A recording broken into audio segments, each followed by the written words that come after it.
Y una vez que estás dentro de esa drogadicción por la emisión de dinero, que es lo que has descrito con Argentina y que, bueno, pues la nueva administración también está en eso, ¿cómo se sale de ahí? Porque es que ya has entrado en una espiral que lleva tiempo. Que ese es el problema que vemos con claridad que tiene Argentina, una inflación desbocada como consecuencia de la monetización del déficit, como consecuencia de los pasivos del Banco Central remunerados a tipos de interés altísimos que se pagan creando nuevo dinero. Que veamos que ese es el problema de Argentina y que queramos copiar ese sistema es que es descabellado.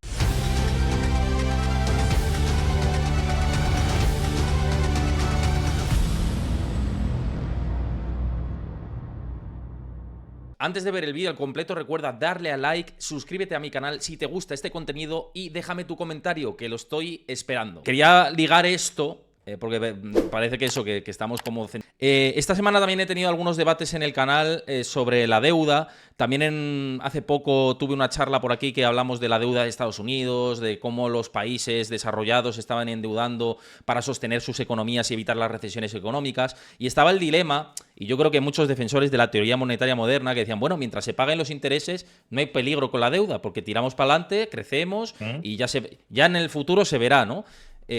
¿A ti qué te entraña todo esto a nivel de riesgos, ¿no? Porque sé que tú no eres muy defensor de esa parte, ¿no? Pero es verdad que... No, sí, coméntame. sí, sí, no iba a decir. Es verdad que en la medida en que tú puedas crear nuevo dinero, al final los dólares, los euros son pasivos del Estado, es un tipo de deuda especial del Estado, pues en la medida en que tú puedas emitir nueva deuda, que utilizamos luego como dinero, y pagues los intereses con emisión de nueva deuda, pues por definición, como los bonos se pagan en ese tipo de deuda especial en moneda fiat que tú puedes crear a conveniencia, pues no puede haber un default en términos nominales.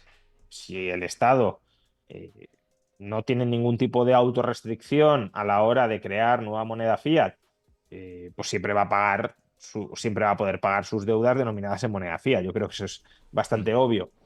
Eh, el problema no es ese, es decir, el problema no es que podamos quedarnos sin capacidad de crear dinero. El problema es si hay algún motivo para autorrestringir la capacidad presente y futura de crear ese dinero. Y el motivo, claro, son las expectativas de inflación. ¿Por qué todos los países desarrollados han otorgado un estatuto de independencia al Banco Central, separando al menos tanto como sea posible, las decisiones de política fiscal de las de política monetaria? Pues precisamente para que no haya una dominancia fiscal muy fuerte del Tesoro sobre el Banco Central. Es decir, que el Tesoro no se pueda financiar a discreción imprimiendo dinero. Eh, Eso no significa que la separación sea total o sea totalmente efectiva, porque hay formas en las que el Tesoro puede chantajear al Banco Central, en parte lo estamos viendo, el Banco Central sube los tipos de interés para enfriar la economía. El Tesoro debería acompañar en ese ejercicio. Esto incluso lo han llegado a decir desde el Banco Central Europeo. También Powell, en una reciente entrevista, dijo que la senda de deuda de Estados Unidos era insostenible y que había que revisarla. Pero Christine Lagarde hace algunos meses dijo, bueno, en la pandemia los dos fuimos a la vez. Hubo expansión fiscal y expansión monetaria. Ahora los dos deberíamos volver a ir a la vez. Contracción fiscal y contracción monetaria.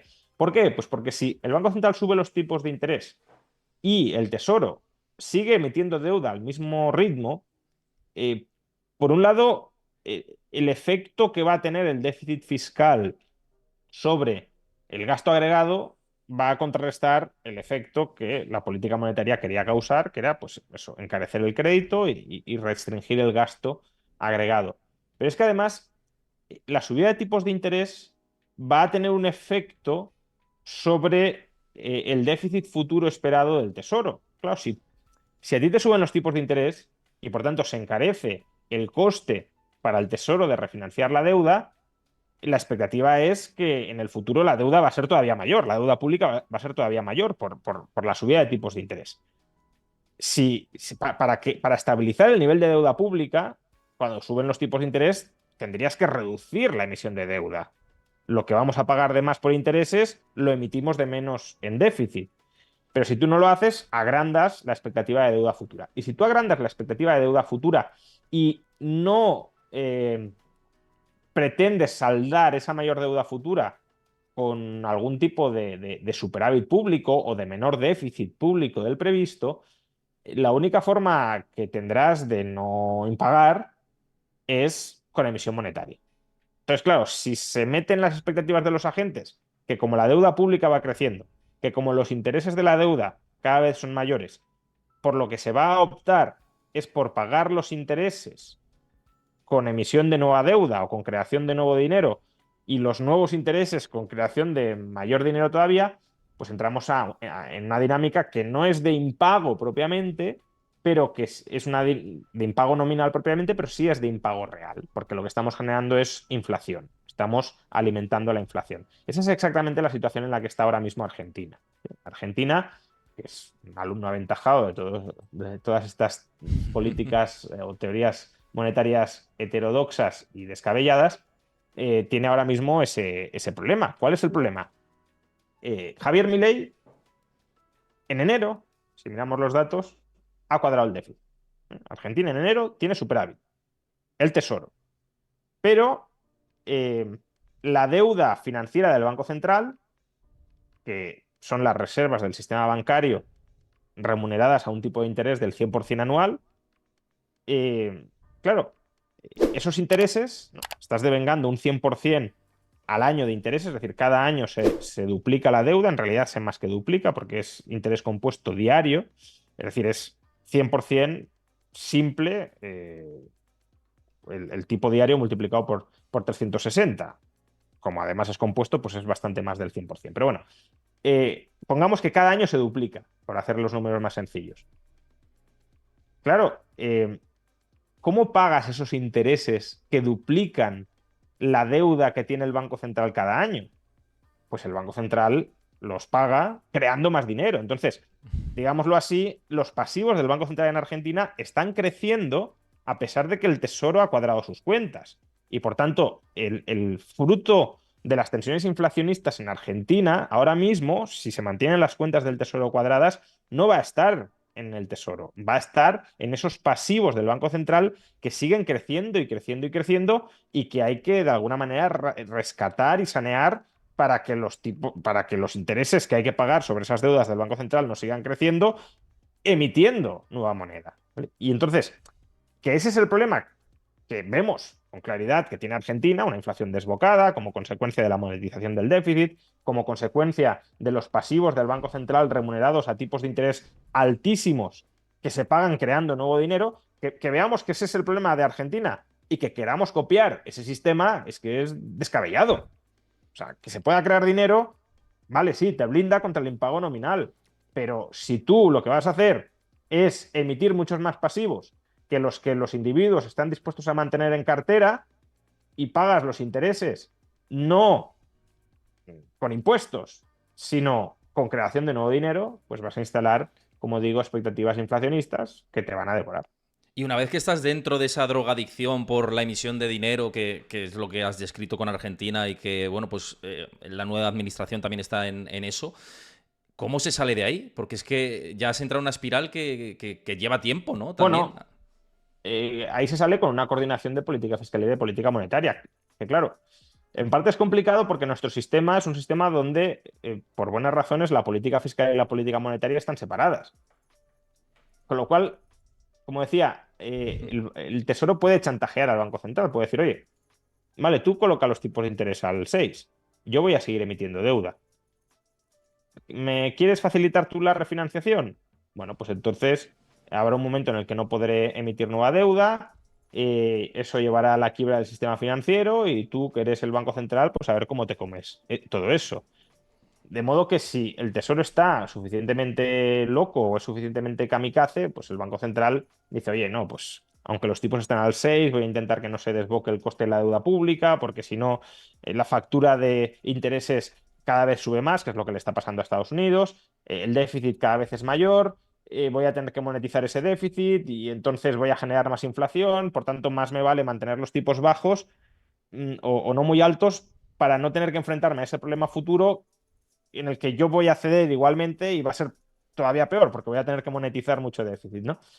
Eh, entonces, como decía, al vivir en esferas separadas el Tesoro y el Banco Central, eso, por un lado, es una fortaleza, porque el Banco Central no se ve interferido por el Tesoro, pero a su vez también es una debilidad del sistema, porque el Tesoro, claro, le dice, ¿que quieres ser independiente? Pues tú a lo tuyo y yo a lo mío. Tú fija el tipo de interés que quieras y yo el déficit que me da la gana. Pero es que en realidad déficit y política monetaria, es decir, desequilibrio del Tesoro y tipo de interés que va a pagar el Tesoro, están unidos de la mano.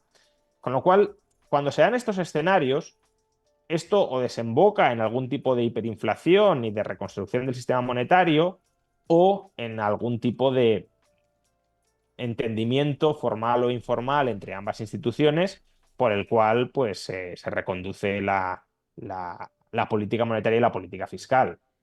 Oye, baja, por ejemplo, ¿no? Imaginemos que la factura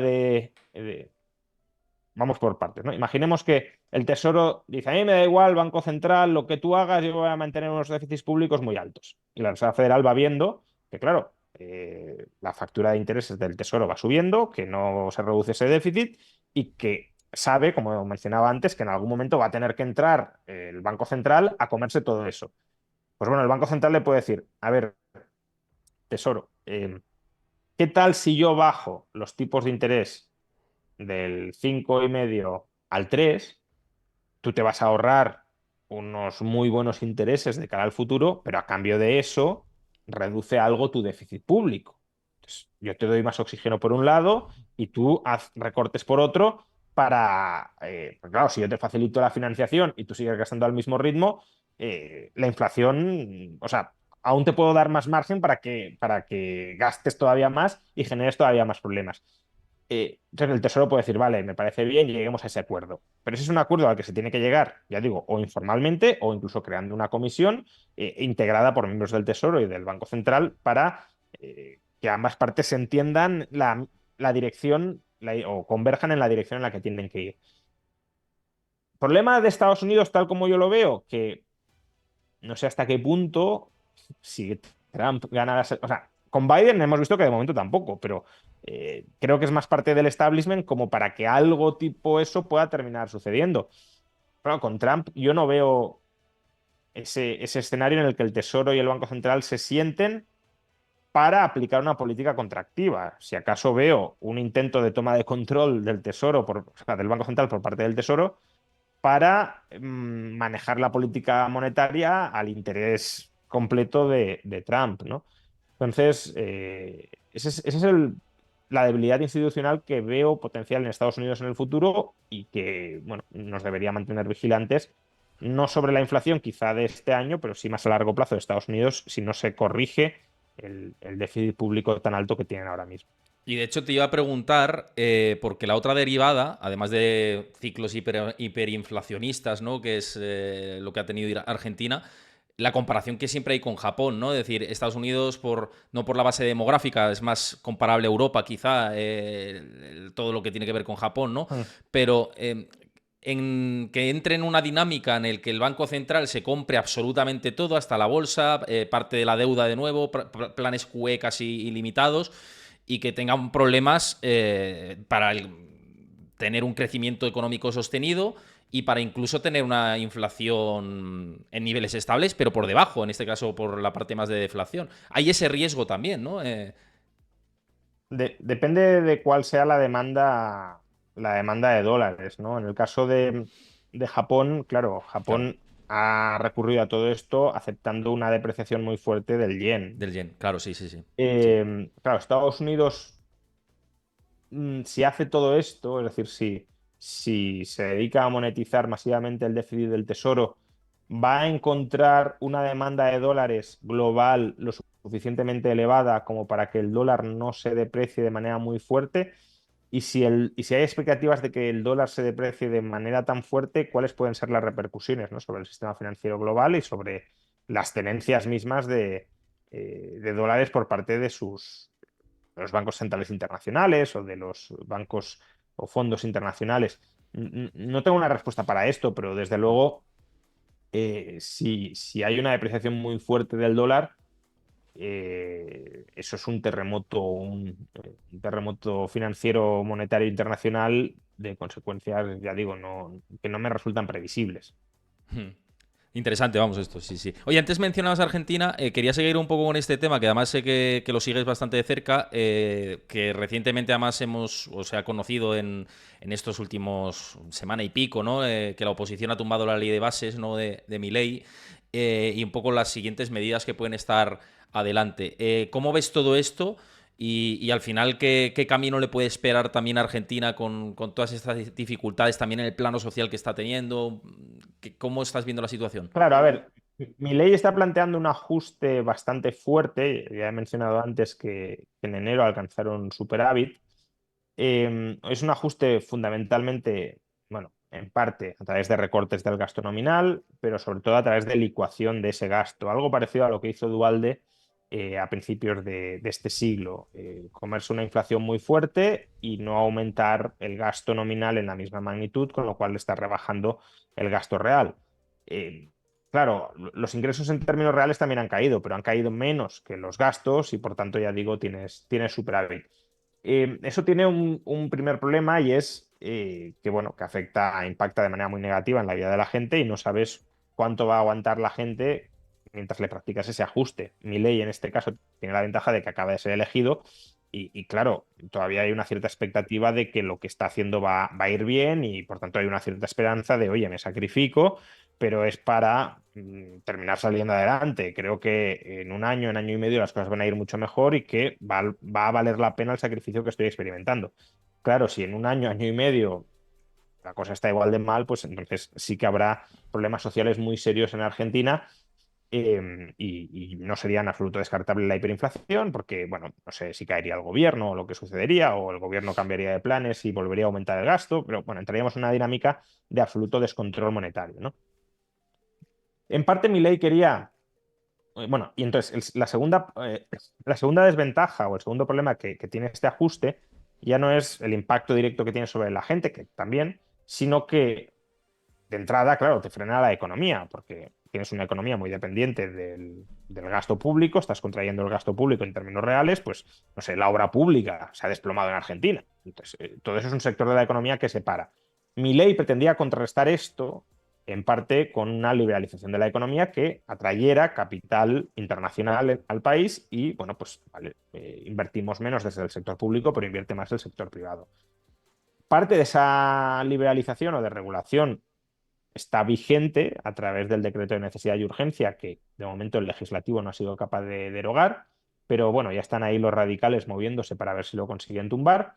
Y la otra parte ha sido a través de la no aprobación de la ley de bases y puntos de partida para la libertad de los argentinos, que era la otra, bueno, otra de las partes, porque ni siquiera todo esto es el programa, el 100% del programa liberalizador de mi ley, pero otra de las partes de este programa liberalizador que de momento no ha entrado en vigor.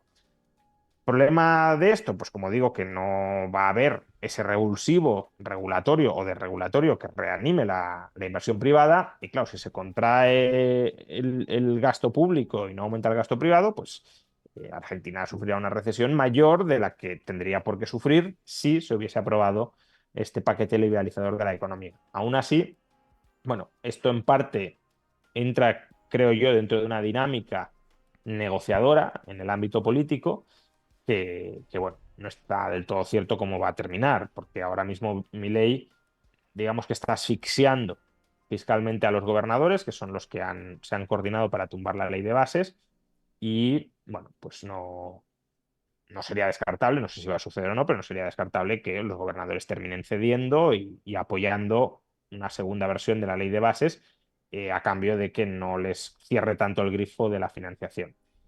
Y además, también hay que tener en cuenta que, según el Fondo Monetario Internacional, lo que le ha comunicado oficialmente Milei, durante los próximos meses, mediados de año más o menos, se espera el levantamiento del cepo.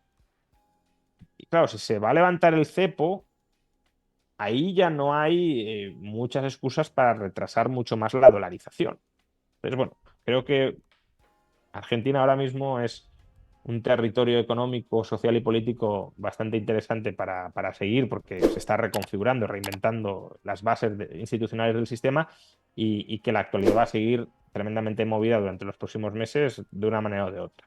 No, que llevará tiempo, esto es lo que decía antes, ¿no? Que de la noche a la mañana no se cambian las cosas y más aún. Eso por supuesto, pero que creo que quedan muchas jugadas sobre el tablero que no se han dado y que se van a dar durante los próximos meses y van a ser jugadas muy trascendentales.